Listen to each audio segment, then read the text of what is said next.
What's going on, everybody? Welcome to the Comics Grind. I'm one of your hosts, Nico Rodriguez. And I'm Ken, aka Comic Ken on YouTube. And welcome back for another week of lovely comics discussion. This here is part two of our Kubert School special, all coming from yours truly, Mr. Ken. What's going on, Ken? Yep. How you doing, man? I'm doing all right. Same as usual. Same as usual, man. Just trying to plug away, being a Kubert School grad in the comics industry. That's what it's all Yep. about, right? Yep. Pretty much, man. Sweet, man. Well, yeah, let's go ahead and just kind of kick off part two of this interview series. So, if you guys watched part one, or if you didn't, go back and check that one out.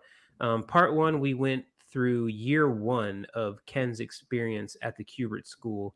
Yep. Got into the nitty gritty details of that. So this one, episode or part two, we're going into year two. Yep. So that'll be what all of this discussion is here for today. So Ken, man, year two, you're coming out of year one. Year two is the Empire Strikes Back of of Yeah. of of of the Kubert School, right? Yep. So I guess let's go ahead and talk a little bit about so year two is supposed to be like the hardest year, right? Of the 3-year program. Is that Absolutely. correct? Yeah. Yeah. Year two was definitely the hardest year, and not just because COVID hit.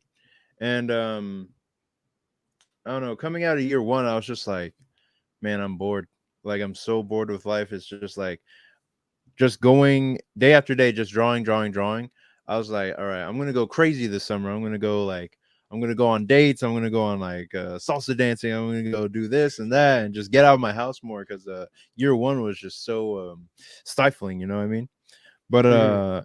year two was like, all right, I've spent this whole summer training social skills, training drawing. I'm ready for year two, and I was not ready for COVID at all. Like that was Mm. a whole different matter. And on top of year two being the hardest year, I was waiting for a while to actually see like, okay, when is the hard part gonna come? Like when are they really gonna start slamming us with assignments? And year two started out pretty calm. It, Mhm. it was it was not the the heartbreaker that everyone was making it out to be. But Yeah. it was a couple of teachers, mainly one teacher that really put the hammer on us and made year two more difficult than it should have been. But Mm. What also, yep, what class was that? Was it a class in particular? If so, what course was it? yeah, it was our business of art class, and the teacher Mm. for that class was not well liked. That's the the best way I can put it. Um, the specific thing about her was that she didn't really have an idea of how much effort it took to make art or to make comics. Mhm. And so she would just kind of give us these random assignments, which would ask for like monumental tasks. And we'd have to tell her like, hey, we can't handle this on top of our on top of our course schedule. Um, but she didn't really understand like, but it's just a drawing. You could just draw it. It's like, okay, well, and so that's one of the things we had to deal with throughout the year. But there's also some great parts about it. Like we had Tom Mandrake for a narrative teacher in the second Nice. year, and he did a whole bunch of like Swamp Thing, I think Martian Manhunter, and Mhm. he just showed us so much about how to ink and how to make things look good on the paper. And Yeah. yeah, No, that's pretty cool. It's funny you're telling me about your business teacher. That reminds me of like, there's so many people like writers and stuff that will have hit me up on like Instagram and stuff, hmm thinking that like, oh yeah, like just draw it, like like yeah, like just like like if drawing is like, because we draw, like if it's so like second nature to us that we're like, yeah, of course. I'll just, draw a little bit and there it is, but Right. I can see how frustrating that is, especially because you've got other courses and stuff like going on at the same time. Yeah. um Dude, that's sick though. Mandrake coming in and teaching you some comic stuff. I mean, that's awesome. Were there any other kind of key teachers that you had in that second year that Yeah. I think we influential? also had his wife and his daughter teaching us different aspects of art. Like Hmm. there was, I forgot the exact name of it. I think it was design class, Hmm. and we might have had Jan Derzma um in third year, maybe not second year. But Okay. yeah. Cool. So you had the whole Mandrake family. That's interesting. Yeah, pretty much. Wow. Um. So I think you had mentioned that this year you guys took like a trip to New York Comic Con. Was Yeah. that like kind of like a mid-year field trip or something like that? How was that experience? Yeah, we always go to New York Comic Con um around October, I think, every year for the Kubert School. We missed it on the third year because of COVID, but we were able to go through the first year and the second year. And for me, cons are always like really boring because you're just kind of like walking around and looking at stuff. And then I'm just like, myself in those years is just like really, what would you say, like not very socially active. So it's just like, I'm not really having fun here if I'm not like drawing something or like just making stuff. So I was just kind of walking around like, if there was something I could spend money on, I would spend money on it, but it would be like the prices were too high because you're just a student and you don't really have money at all to spend. So you Hmm. can really just talk to people. And there was a couple notable experiences that I had going to New York Comic Cons in both years. And one was meeting Ngozi Ukazu. She does OMG Check Please, or it's just called Check Please. And we were able to develop a relationship out of that, a working relationship out of that.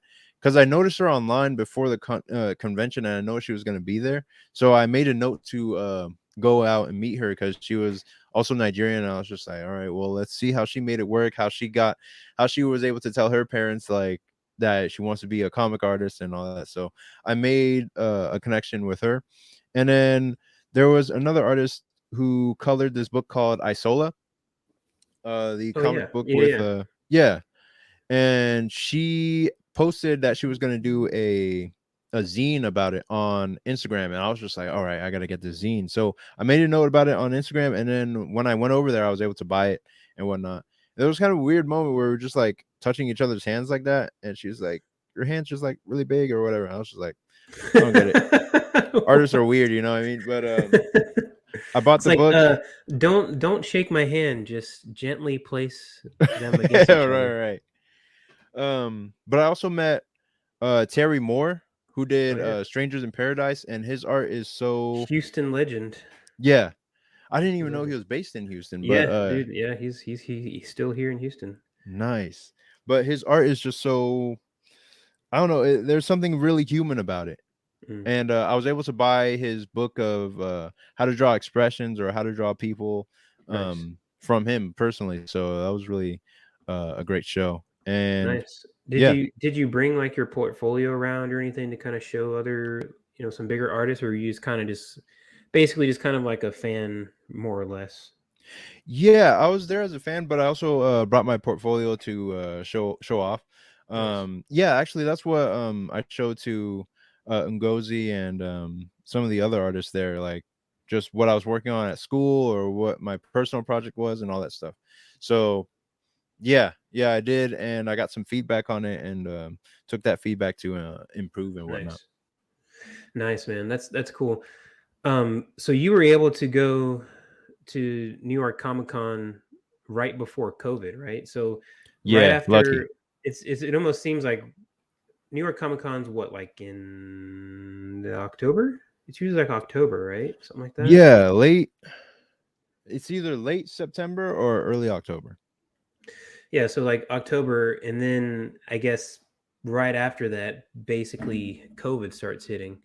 So how was that in terms of going to the Kubert School?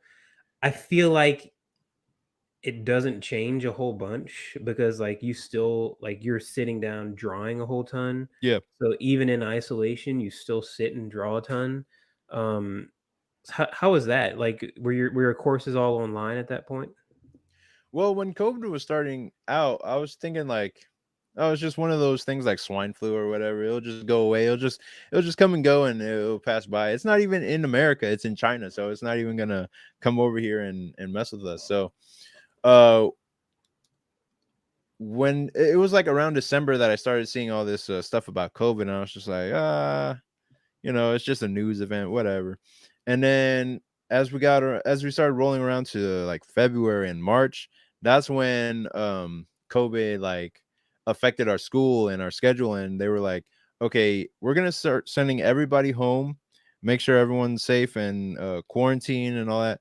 And um yeah, it was in March when they sent us back, and we didn't even go back to the dorms. We went back to our homes so that we would be like quarantined and away from school. Oh, And okay. they basically the school had to pivot really fast to get our classes online, do like video calls, use Zoom. We switched from Zoom to Google Meets.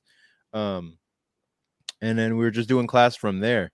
So not only was it like super difficult, but we'd also had to go back to our family and like deal with that while also trying to Oh, go to school basically online.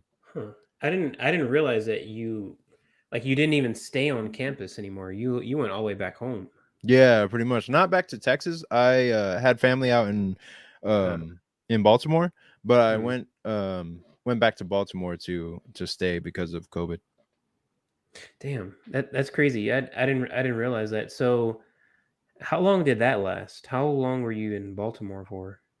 So we were there pretty much the whole rest of that school year. Okay, Um so like so 4 or 5 months or something like that, it or was from March to May. from March to May. Yep. Okay, May 21st is when the school usually ends. so you still had a good like half of the semester like in New Jersey, right? Yeah, from September to March. So Okay, that's a good time period. I think it was like maybe 2/3 of the school year we were actually there. gotcha, Yeah. So it gotcha. wasn't So too like, bad, but the work was just it was piling up. It was especially piling up by March. Um and the only thing that made it feel a little bit better was that we could work on our own personal projects and whatnot, but we mhm. really couldn't it was starting to swamp us down. It was just like, man, this is too much. And they said famously that everyone has like a breaking point. Like everyone just snaps at some point during the second school year. At some point, Mhm. it just happens for whatever reason. And I had my moment a little later on, but we'll get into that a little later. Yeah, yeah, for sure. So before you went back home or you went with your family for the COVID stuff when you were still at the Kubert School. Hmm. What else happened, man? So were you second year, you're kind of in the rhythm of things, you kind of understand like the workload and everything better. So Yeah. were you, you know, head to the table, like always drawing, always getting your work done? You mentioned up top that you wanted to get a little bit more of a be a little more of a social butterfly. Were Yeah. you were you like, trying to go out and party? Were you what were some of those crazy QB stories, man? I know you got them. Oh yeah, yeah, of course I do. But not all the crazy ones. I only really came out of my shell during the second year, and that was like when I first started like coming out and doing more stuff. But that was because I became an RA in the second and third year, Mm, uh, because it would take off of tuition, and I thought it was a good opportunity to try, like leadership and stuff like that. So I was just like, all right, well, let me see what I can do here, and I became RA, and basically we are just managing a whole house of 30 guys, 30 plus guys, all in the same house. There was like people like shitting on the walls, like what? 5 people on acid at one time. There was like Wait, were the guys that were on acid, were they the ones shitting on the walls? I hope so, because if it was No, someone sober, it was two completely Jesus separate, Christ. like separate incidents. And there was a guy like, I don't know, just leaving beans everywhere. He just wouldn't do what he was told. It was like the Bean. worst. Yeah, we called him Bean Kid because he would just be leaving beans everywhere, just like pinto beans. I don't even know why, Was but this like a weird like drawing thing or something with beans? What the hell? no, it wasn't. It was just it seems like everyday chaos, but it was just like a thing here or a thing there. It would just like peak. It would blow up every once in a while. Yeah. People didn't like each other, so they had to move. I had to move them like to different rooms. Like, oh, I hate this guy. He's always leaving his underwear over there, and it's like he's got shit stains in it. It's like, all right, Oh bro. God.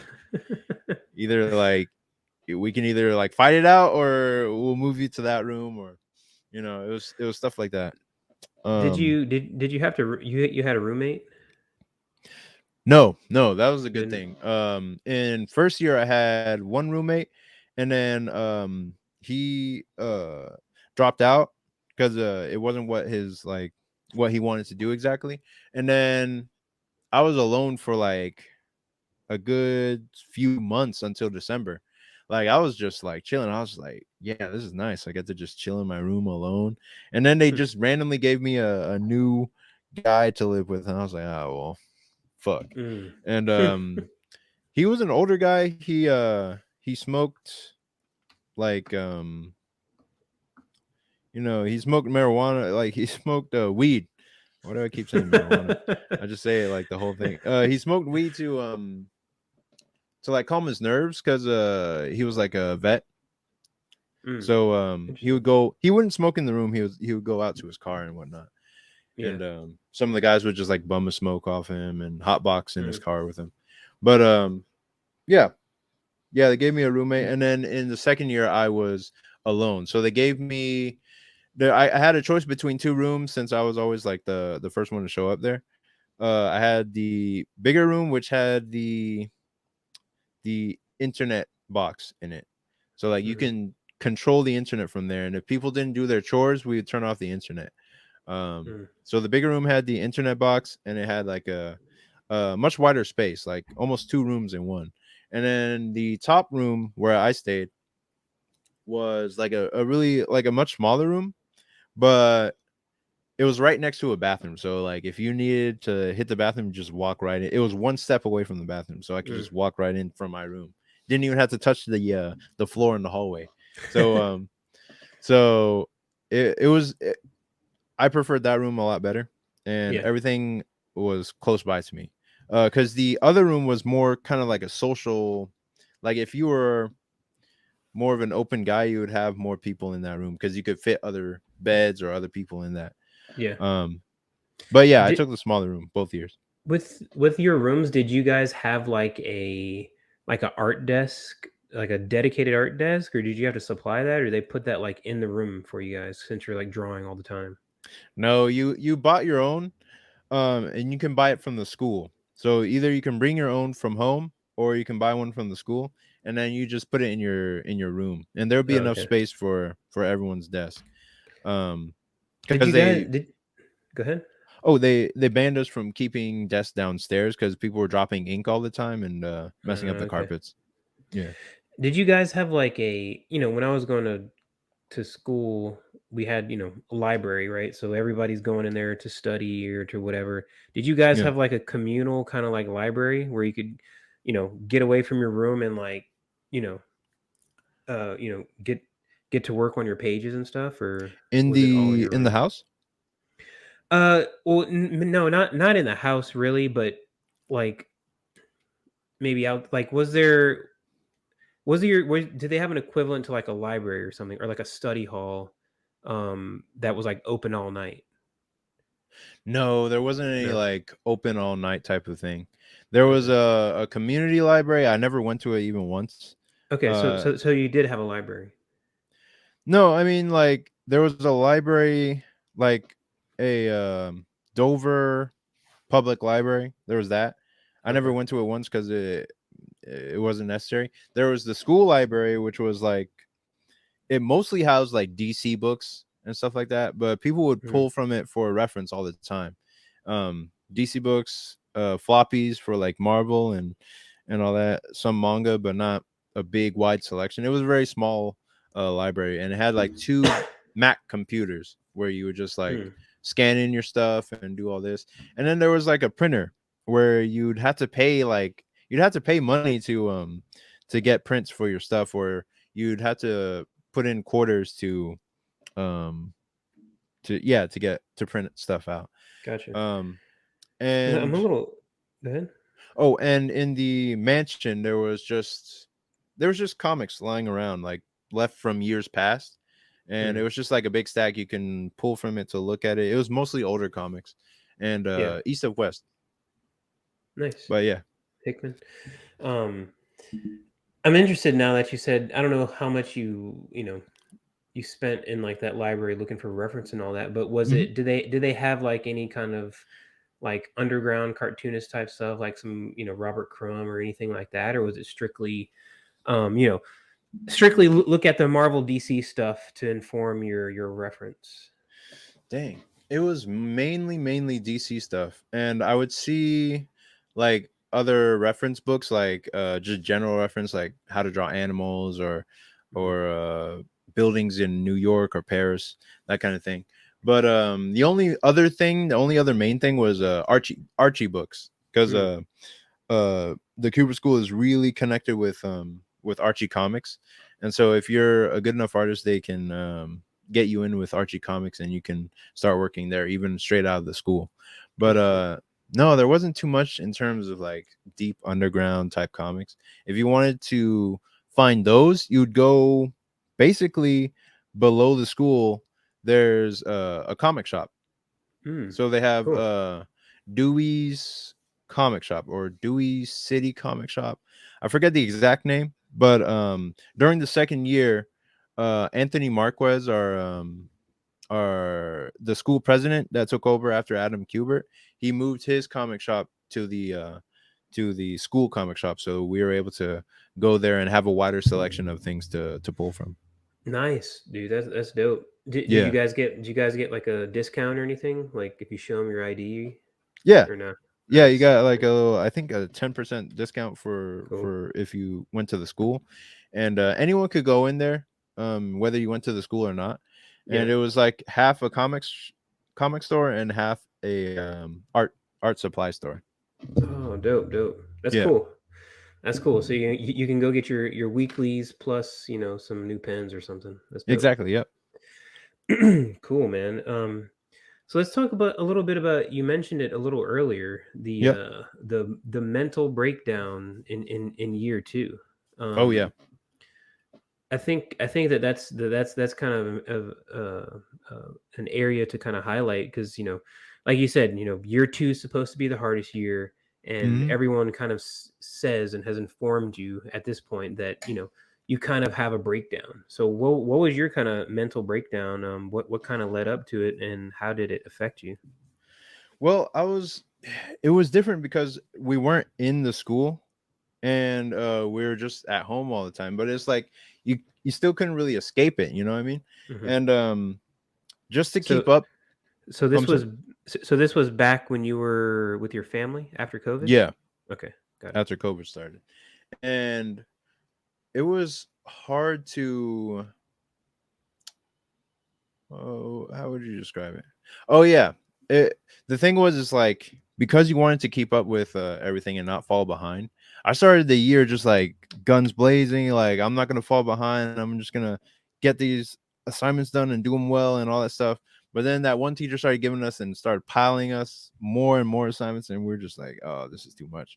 And then by closer to the end of the year, during the spring months like March and April and all that, we were starting to like it was just becoming a slog. Like even if you finish one assignment, you just had the next one, and it was like you're just going through a tunnel or crawling up a mountain, and there was no end in sight. So mentally you're drained, physically you're drained, and it's just like when does it end? The main thing you could do was just like just look up at the sky and eat food and just kind of, you know, just just just take it in, like take in all the mental drowsiness and try to find a break when you could. And so then the thing that finally like snapped me was like I was uh I was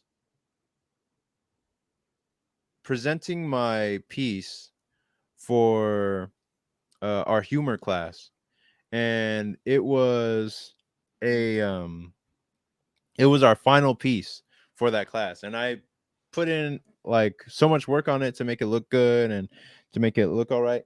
And the teacher was like, when I finally presented it, the teacher was like praising me and he was saying like, "Oh, this is good, this is good." But then the video cut out and like I couldn't hear the rest of the critique. I wanted to get my kudos, man. I put in so much work on that thing. I was just like, "Hey, where's the internet?" And it wasn't like a simple quick fix where I could just like turn off the internet, turn it back on. It was just like it literally just cut out. Like almost the entire class, it cut out for the rest of the class. And I was just like, Wow. what's going on here? And so then like I got pissed and I like slammed my laptop closed and I snapped my pencil in half and just threw it across the room. And that was my breaking point. I was just like, man, of all the things that I thought would break me, like And it I didn't expect for it to be that. this was at the end of the year, right? This was like the one of like the final critiques. Yeah, one of the final critiques. It wasn't the very end of the year, but it was close to the end of the year. Yeah. And yeah, that was what ruined me. I was just like, what the fuck? It wasn't that bad anyway, but it Yeah. was just like it was just a breaking point, you know, it's just a snap. Yeah.